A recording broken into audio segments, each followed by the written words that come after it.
pasture management will promote soil health and plant growth and is critical in order to optimize your pasture production. And you want good pasture production for healthy livestock. Now for us, that means rotating our sheep and goats between paddocks so that the soil can extract nutrients from the manure and plants and grasses will have ample time for regrowth.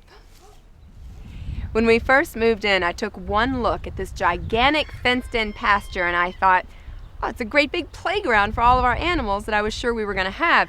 Once we got the sheep and goats, David quickly explained how important it was to section off paddocks and to rotationally graze, which is a part of pasture management. Yes.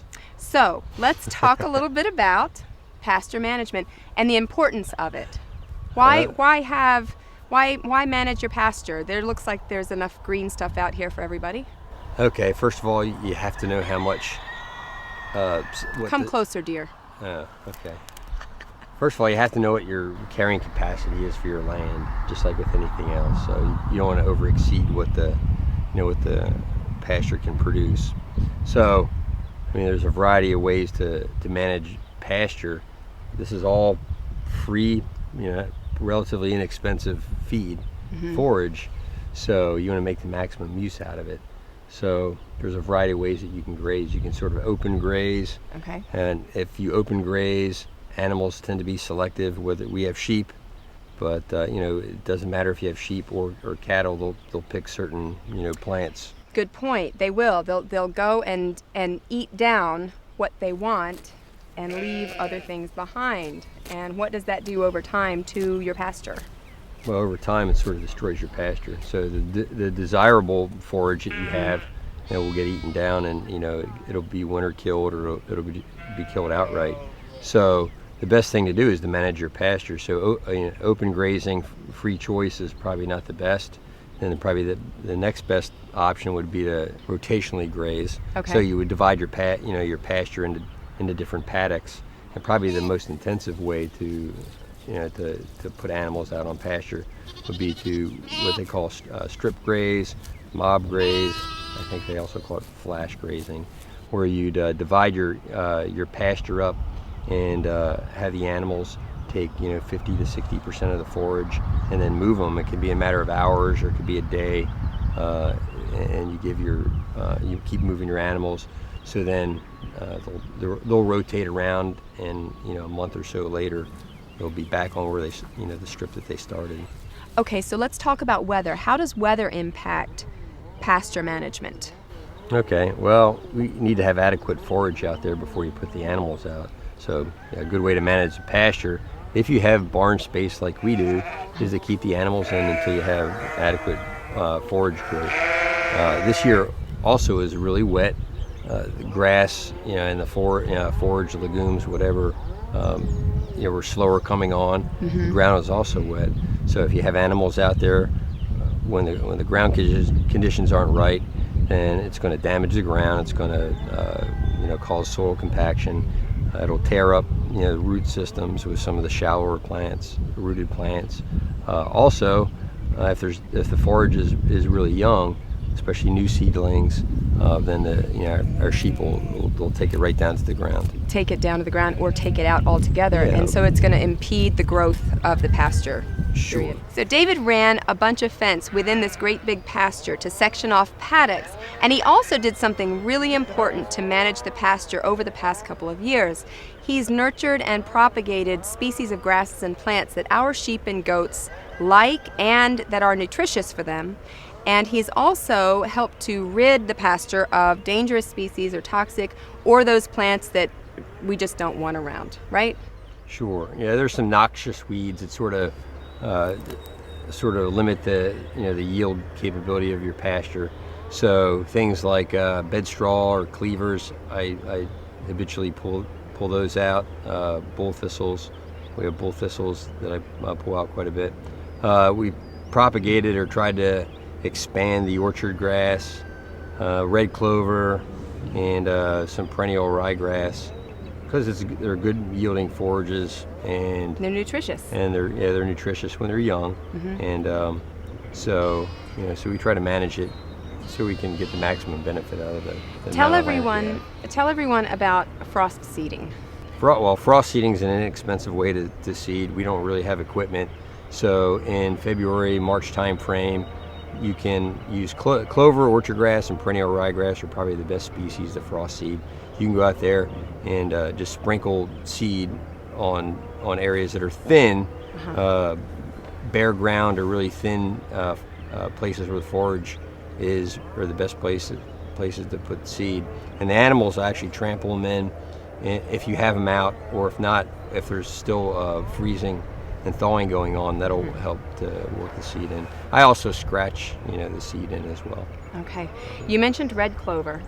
Red and white clover are really great plants to have. However, there is something associated with the clovers that we should probably mention, and that's animal bloat. If your animals are out first time on the great spring green shoots that that spring has to offer, and the grass is dew covered or has moisture on it, and they're eating an enormous amount of clovers, it can lead to a dangerous condition for your animals, which is bloat. So what we do in the earlier season when they're out on grass is typically feed them some hay, get some hay in their stomach early on before letting them out, or feed them on grass and offer hay during the day. Sure.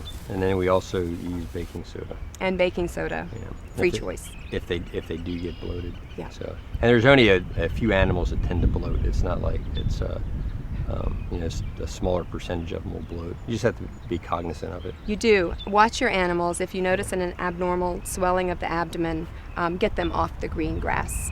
Yeah. All right, let's take a look at some of the grass species. Okay. Show us some clover. Okay. This is a good mixture of different grass and legume species. We're pretty rich on white clover, so there's a lot of white clover in here. The red clover sort of petered out, but I did frost seed some red clover in here in the past week or two. So we have a lot of orchard grass in here, which I also frost seed every spring. There's some bluegrass that's coming up, some perennial ryegrass here and there as well. So it's a pretty good mixed pasture. All these species are considered cool season. The grasses are cool season grasses. So what that means is they have a growth spurt, a really heavy, thick growth spurt in April, May, into June, when the forage is young. It's a very good, highly palatable kind of forage. Protein content's higher. About June time frame, when this cool season grasses mature and they seed or head out, then the forage quality becomes less palatable. The protein content is not as high, energy content's not as high, fiber is probably high, a little bit higher. Then in the middle of the summer, the forage output's pretty low, and then you have another spike of growth in the fall, in September, maybe into early October, but the yield isn't as great as it is this time of year, like in May time frame. So I guess the lesson here is to monitor your pasture throughout the seasons. Just because you're in a growing season doesn't necessarily mean nutritionally your animals are being provided for. So keep an eye on your animals and turn them out when you're ready. We're ready to get our sheep out today, aren't we? Yes. Finally, look at all this grass. They're going to think they died and went to a sheep candy store. Yeah, they will. Yeah. So without further ado, let's get everybody out of the barn and onto pasture. Okay.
provide your animals with nutrient-rich pasture for as many months out of the year as possible. Do this by rotating paddocks and monitoring usage and regrowth. Good pasture management is necessary for their health and happiness. All right, Mama, you get her back.